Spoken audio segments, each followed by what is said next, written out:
The movies I watched in July.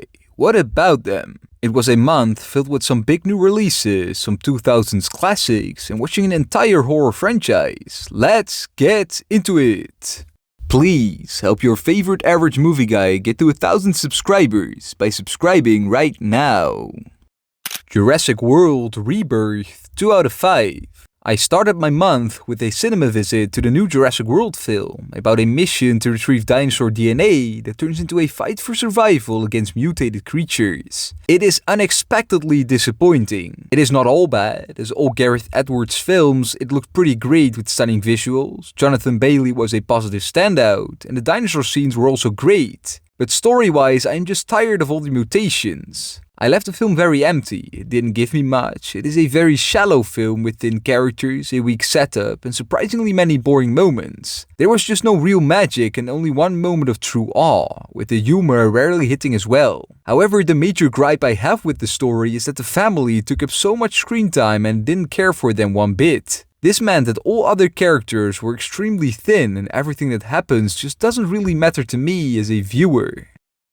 Superman 4.5 out of 5. Next up, I went to the cinema again to witness the start of the new DCU, following Superman, already established as a hero, fighting to regain public trust after Lex Luthor's public smear and defeat. It is not the quintessential Superman film, but it's the one we needed right now. It is just a heck of a good time with always something going on, there's really never a dull moment, but it also means that it is slightly overstuffed and tries to do too much at the same time. I feel that it shows a very interesting world in terms of narrative. Visually it looks a little artificial, but there is still a lot to enjoy due to the top-notch action scenes and the great music and score. I do believe we are slightly too far into the story already, there is very much a lack of character development, but the performances are great across the board, there's truly no real bad casting here. I felt Nathan Fillion and Eddie Gattegi stole the show in their moments, the humor worked really well with them.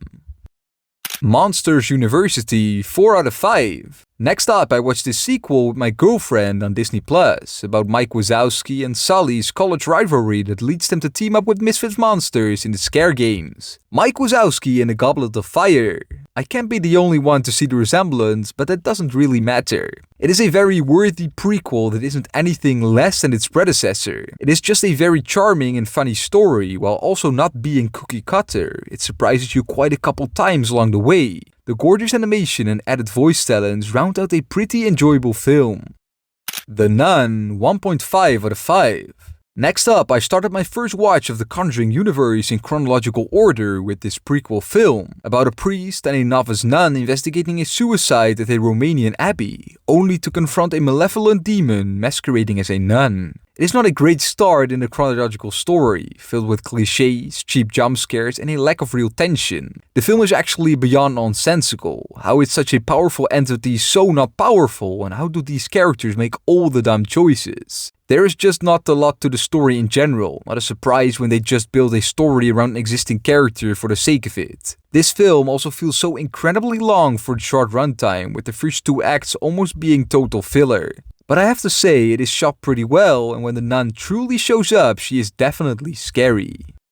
Annabelle Creation 3.5 out of 5. Next up, I continued my Conjuring universe watch with a prequel to a prequel, about a grieving dollmaker and his wife who welcome a nun and several orphaned girls into their home, only to inadvertently unleash a maleficent force through a possessed doll. Why would you ever keep that doll in the house? Compared to The Nun, there is an actual and sad story and protagonist you somewhat care for. The first half is somewhat slow, albeit intriguing to a degree, but the second half delivers pretty well on the scares. The performances are also pretty good from the young cast. It is just that it doesn't do anything new, but the familiar things it does pretty well. The Nun II 1.5 out of 5. Next up, I further continued my Conjuring universe watch with a sequel to a prequel spin-off. I know it gets complicated.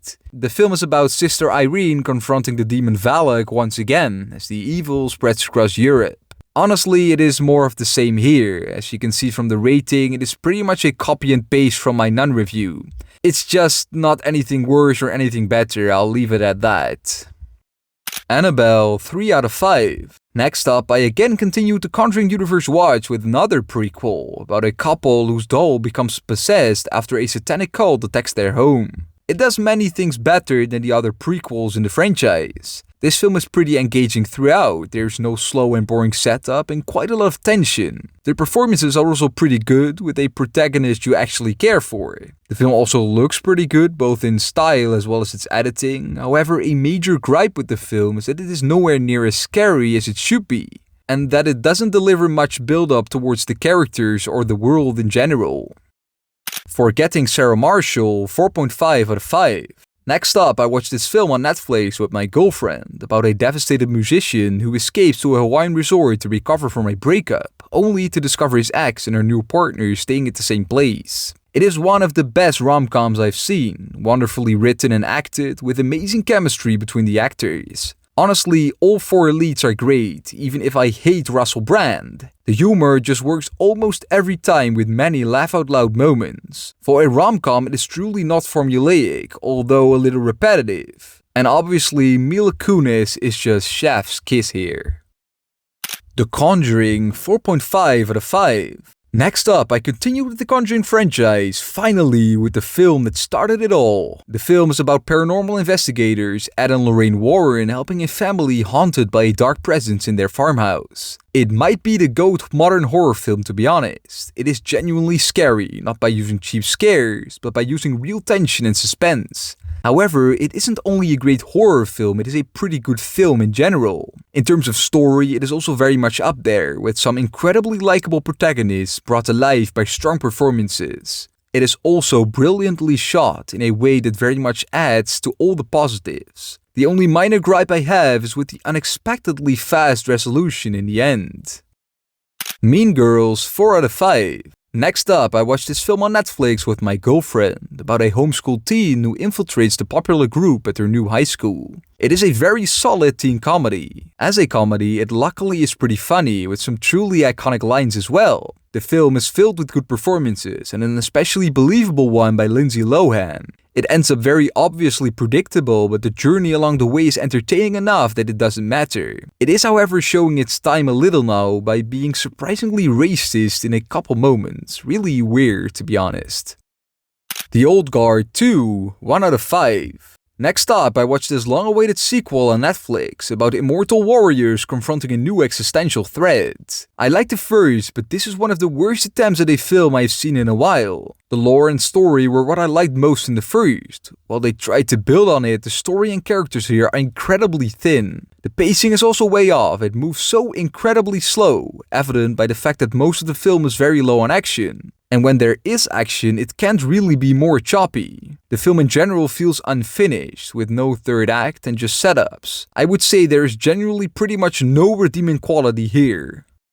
Annabelle Comes Home, 2.5 out of 5. Next up, I continued the Conjuring universe watch with this film about a babysitter accidentally unleashing evil when Annabelle escapes her locked cage. Please, can we stop with these already? It is definitely better than some of the films, specifically The Nuns, but also definitely worse than some of them. This is mostly due to the very thin plot, if you can even call it that. Most of it is just kinda dumb. Even though its first half isn't that engaging, the characters are somewhat compelling and it does get a little scary. However, it again feels very unnecessary, even more so than the other two Annabelle films.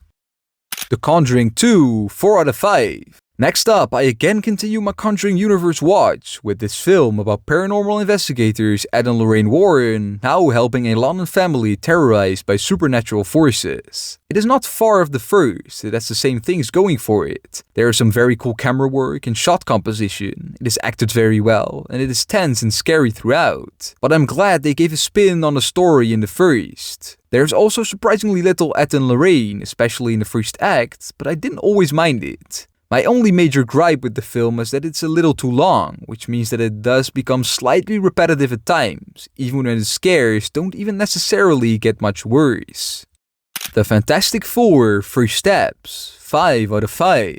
Next up, I watched the new MCU film at the cinema about the superhero family defending their retro-futuristic world from the cosmic threat of Galactus and his herald, the Silver Surfer. Honestly, I'm not an MCU shill, I like the franchise, but this was a very special experience. The thing I liked about it above all was the style. I'm a sucker for this, it just pulled me right into the world, with a magnificent score accompanying the great visuals. That first act, and especially the entire space scene, is up there for sure in superhero cinema. Truly epic. It honestly is a great cast of well-written characters, with Johnny Storm being a standout and the villains working pretty great as well. It feels like a true family that has been doing this for a while. Their chemistry and dynamic just worked. Even though the story wobbled a bit, I just liked it in general. It really felt like they were trying to do everything they could. It wasn't just a simple one and done. It obviously isn't a perfect film, it is slightly rushed and the final act could have improved a bit. But as an experience, as a feeling, this just clicked for me. The Conjuring, The Devil Made Me Do It, 3 out of 5. Next up, I finished my Conjuring Universe watch with this film about paranormal investigators Ed and Lorraine Warren as they investigate a murder tied to a rare demonic possession claim. A very different film, really missing James Wan here. As a horror film, it works less, simply because it is not as scary. It is structured more as an investigative film, and as that it works pretty okay. In horror terms, it does have a great opening, which sets your expectations, which are then not met. It is diminishing returns throughout, with the last act being especially weak. However, Wilson and Formiga are still great as always, and there are a couple scares that work, just too little. Happy Gilmore 2, 2.5 out of 5. My last watch of the month was the sequel on Netflix about Happy Gilmore returning to golf to raise money for his daughter's ballet school. It's a step up from the first, but still not great. It might just be because I didn't grow up with the first film, but this just worked slightly better. It still isn't extremely funny, but it is funnier than the first. It is also less annoying, especially in its characters. I did however feel that there were too many references to the previous film. At a certain moment it is enough. We are not little children. And honestly, Shooter McGavin steals the show again. Every scene with him were the best in the film to me.